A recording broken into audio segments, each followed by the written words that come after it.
صبح به جای مفتونه همراه ما گلبهار خان غفار و هستند. افای گلبهار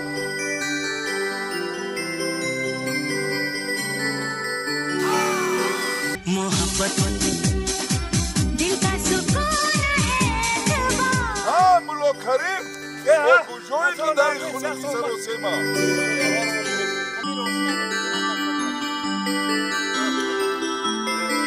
درست راگه بازی میخیجی میزنی همه جا بر سخت من ماس لیو تماشابینان عزیز ناز گوش کنید دیتی من بعد از خوراک خوریم میان که پیش از خوراک وقتی خوراک خودتان که من باین انا خیلی خرابه مایده چه نازکک باشید انا همین دیت رو استفاده برید